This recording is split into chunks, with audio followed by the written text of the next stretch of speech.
Just a few hundred feet from the gas station, you'll find not one, not two, but 3 signs. You can see the water here almost comes up to my knees, and I'm not even at the deepest point. Just a few days ago, it looked like this. You can see there's already a few inches of snow sticking to the ground here. The device that many of your children cling to at home is the same one getting them in trouble. Federal agents say your kids will meet someone online. The family is hoping to salvage something from this truck. We looked it up, and according to this crime map, CMPD has responded to 75 burglaries, larcenies. He was just walking his dog down this sidewalk when 2 dogs busted through this gate. He says inside this building behind me, you'll find a culture of corruption. A break-in here on Springdale Avenue is just one of 4 that CMPD responded to Friday morning. They had another here on Olmsted Park Place, another on Cleveland Avenue, and a 7.8 magnitude rocked through Ecuador. They didn't waste any time getting help here. Mr. McCarthy. From sounding out syllables Lives in the big old house across the street. to perfecting his painting, I like Outlast. Caden Cook has the typical 8-year-old to-do list. I saved the butterfly one. But have a conversation with the kid and you'll quickly realize Caden is anything but ordinary. He's like an old soul. He's got a really good heart. This was Caden just last week. I about got to like white heels. His long hair, something he was proud of, but not just because he liked the way it looked. People that have cancer, I didn't know they lost their hair and you could donate your hair so they would have it.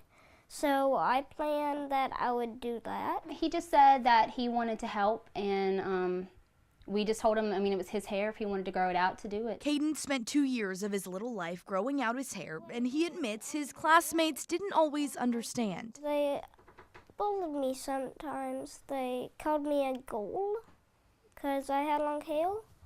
But I just think they need to know that having long hair is okay. At least I'm doing something nice, and they're not doing anything nice when they're bullying me. That bullying didn't seem to bother Caden because of this. It felt so good, but so weird at the same time. The moment he worked toward chopping his strawberry locks, donating it all to kids with cancer. I hope on Christmas somebody can get it as a present.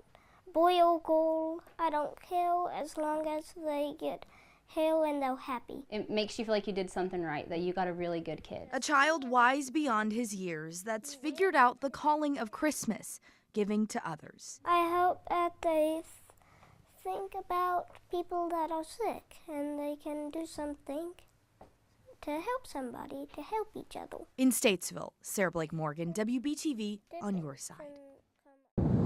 For some, instead of sunshine, all that's seen on Memorial Day are dark, heavy clouds. I miss being able to share things with him. And I wish my dad were alive to see who I am and what I've done today. And I miss the fact that I can't pick up the phone and call him. When a family's heartbeat is there one moment and gone the next, life as they know it stops pulsing too. Earth-shattering.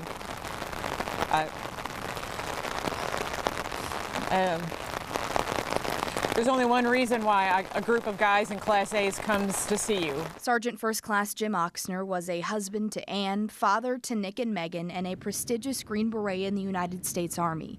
Being a soldier is what he loved, and being a soldier is what ended his life. Pretty much a line of, life before and a life after. It's a life-changing moment. Oxner was deployed to Afghanistan in 2005 when his Humvee hit a roadside bomb. His name now forever etched into this memorial outside the U.S. Special Operations Command Center at Fort Bragg, North Carolina. This past November was the 10-year anniversary of Dad's death, and that really hit me, kind of punched me in the gut, because it doesn't really feel like that long. And we're getting to a point where a lot of the person that I am today is my dad doesn't know about. A decade later, unexpected memories still catch Nick off guard. The other day I was at the gym working out, and as I was finishing, I was thinking about running with my dad. And these little things that you do every day that I used to do with my dad are still perfect reminders of growing up with him. The rain only fell harder as Ann spoke, which seemed fitting as she relived her greatest loss. It's not less painful, you just learn to deal with it maybe a little bit better. And while this day will always call for some sort of celebration, these two just ask you remember the reason you can. And that's what Americans do, and that's why people like my dad go to fight wars, so that we can have the freedom to do that thing. At Fort Bragg, Sarah Blake Morgan, WBTV on your side. When Jesus is my portion. And soothe their hearts, Father. Give them the strength to move on, Father, with this horrific crime. We'll never know what they could have become. But it is times like this that oftentimes rock us to our knees, rock us to our core. Alone, a flickering flame must fight to be seen. You're not alone. Together, its glow knows no boundaries. You will never be alone. Outside CMPD headquarters Monday night, a public display of solidarity. The citizens of Orlando, they need to know that their brothers and sisters are here. A vigil held not only to support, but also hoping to comprehend the carnage that happened inside that Orlando nightclub early Sunday morning. Life is the most valuable commodity on this planet. Don't let one madman stop you from doing the right thing. A few miles away, hundreds packed into the parking lot of the bar at 316, a popular LGBT spot in Dilworth. We can't forget that there are people right now who have loved ones that are never going to come home. This is what a community looks like that's refusing to let hate win. If you don't laugh, you'll cry. And no one deserves to cry anymore. A candle can't change what happened, but it can bring back the light of 49 extinguished flames. We have got to learn how to love each other. In Charlotte. Amen. Sarah Blake Morgan, WBTV on your side. 'Tis the season Anything that has decorative buttons. for all things that sparkle and shine. Anything with bells. So why not wear your Yuletide yearning on your sleeve? It's not a stuffy holiday party look. It's not formal wear. Welcome to Kitschy Cool Vintage Clothing, also known as Crazy Christmas Sweater Nirvana. We just noticed that crazy Christmas sweaters were really fun and a lot of the kids were buying them. Each holiday season, Christy Schiavo Williams starts stocking the racks with the sweaters Are you trying to coordinate with your husband? she spent the last year searching for across the country. We have some elves that work with us. We travel all over the United States looking for sweaters. Oh my God, look at the little pocket on the sleeve. This Christmas cardigan enthusiast believes each one here has a story. Sometimes we'll get some that are definitely handmade, where people have stitched on ornaments.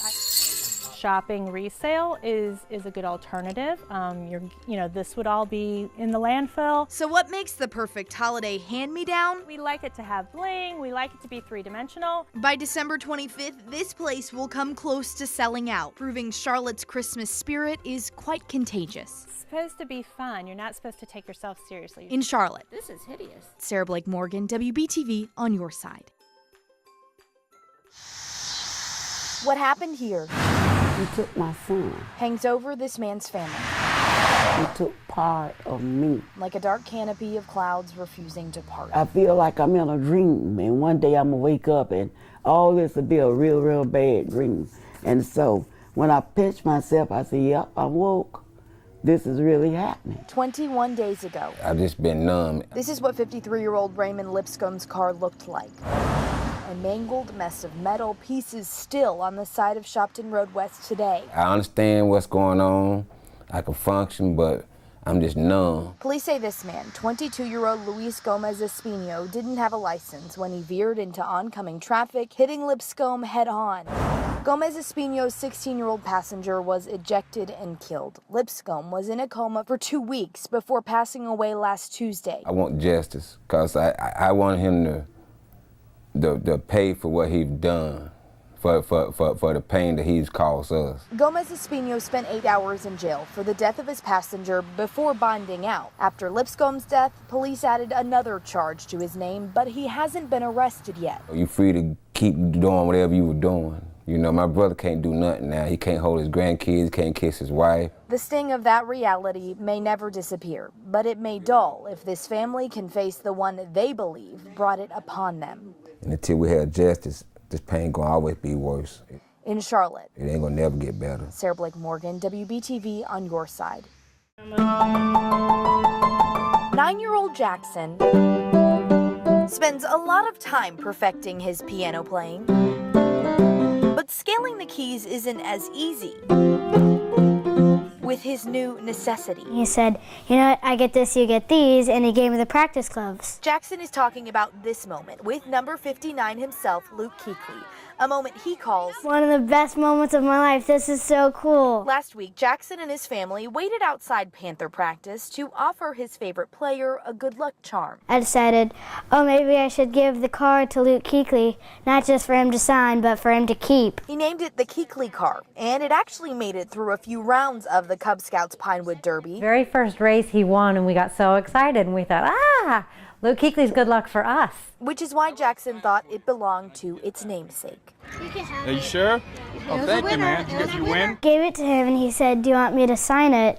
And I'll give it back to you. And I said, no, you keep it. How about you sign it? That way I know it's you. So he said, how about you sign it? We'll reverse the situation. What you do now, you got to put your name on it.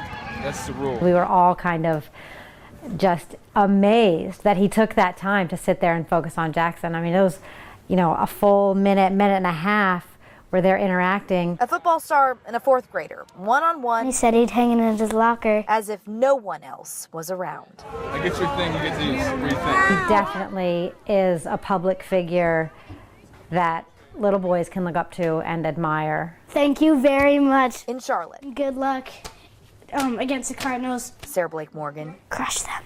WBTV on your side.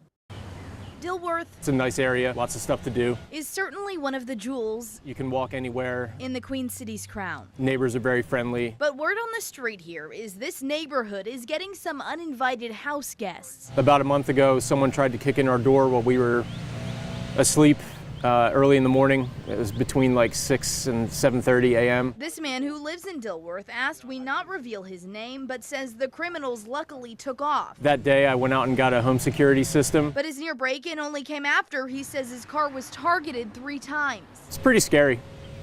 It's gone from frustrating to scary within the past month or two, and I'm pretty sure I'm speaking for a lot of people when I say that. The bad guys have been busy here in Dilworth. We looked it up, and according to this crime map, CMPD has responded to 75 burglaries, larcenies, and other theft-related cases just since January 1st, within a half mile of this point on East Tremont Avenue. They're just getting bolder and bolder. This man says he sees crime complaints pop up non-stop on the neighborhood's Nextdoor app. There are multiple posts written daily about break-ins, car break-ins, attempted break-ins. And as long as these criminals are patrolling these picturesque streets, this man thinks the police should be out here too. I would like to see a little bit more patrols, and I think other folks in the neighborhood would too. In Dilworth, Sarah Blake Morgan, WBTV on your side.